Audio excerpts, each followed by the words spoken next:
Voilà, salut, c'est toujours moi pour une nouvelle vidéo de chimie aujourd'hui.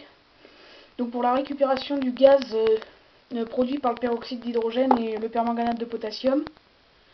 Donc on va avoir la récupération donc, du gaz produit dans le fumigène qui avait été montré précédemment. Et donc ce gaz est donc du dioxygène. Donc ici, nous avons un Erlenmeyer retourné sur un cristallisoir. Et tous les deux remplis d'eau avec la tubulure qui arrive ici sur un bouchon.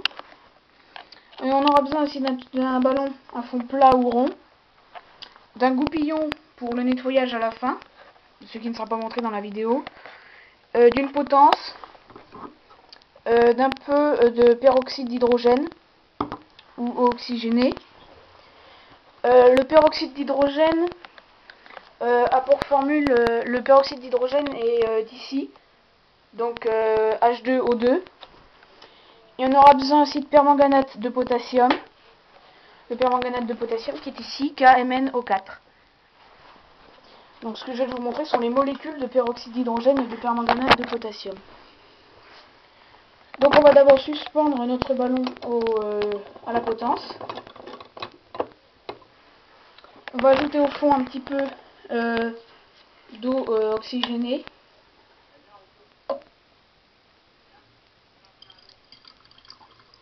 Voilà, c'est largement suffisant. On aura besoin également d'une petite cuillère en plastique pour mettre le permanganate dans le ballon. Donc là, on va prendre d'une main notre bouchon pour le refermer, le récipient assez vite.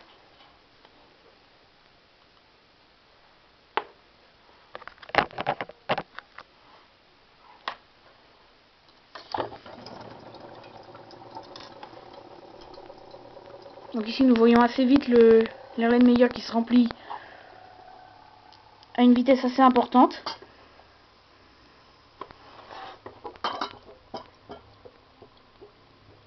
Donc le cristallisoir même déborde.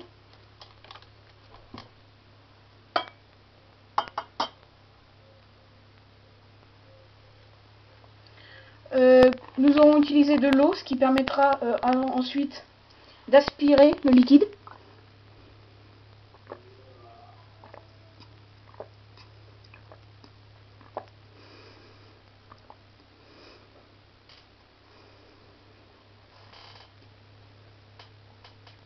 Ça, normalement, on aurait dû le faire avant.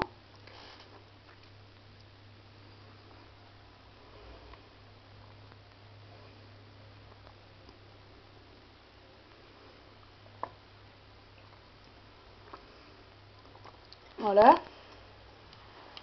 Ensuite, on aura besoin d'essuie-tout. On observe bien sûr que l'Erlenmeyer est toujours retourné sur le cristallisoir, quoi qu'il se passe, pour éviter la perte du gaz. Ici, nous avons le résultat. Donc, il y a de la chaleur qui a été produite.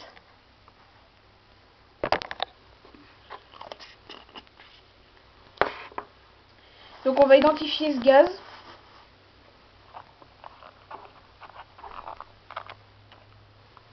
Donc, à l'aide d'allumettes. Ceci dit, on sait déjà que le gaz produit du dioxygène, mais il faut maintenant le prouver. Avec donc des allumettes. Ou plutôt une seule allumette suffira.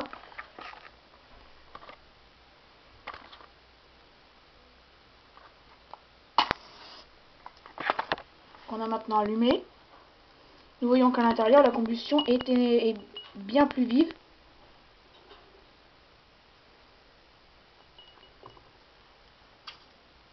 Ce qui prouve donc qu'on a du dioxygène. Donc on peut renverser immédiatement l'Erlenmeyer sur le cristallisoir pour récupérer un petit peu les derniers volumes d'oxygène.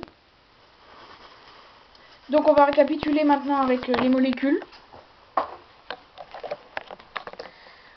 Donc on sait que l'eau oxygénée, donc le peroxyde d'hydrogène H2O2 plus le permanganate de potassium KMnO4 donne de l'hydroxyde de potassium ici, donc KOH, du dioxyde de manganèse, MnO2, de l'eau, H2O, et produit également du dioxygène ici, donc O2. C'est cette molécule que l'on a enflammée avec l'allumette. Voilà.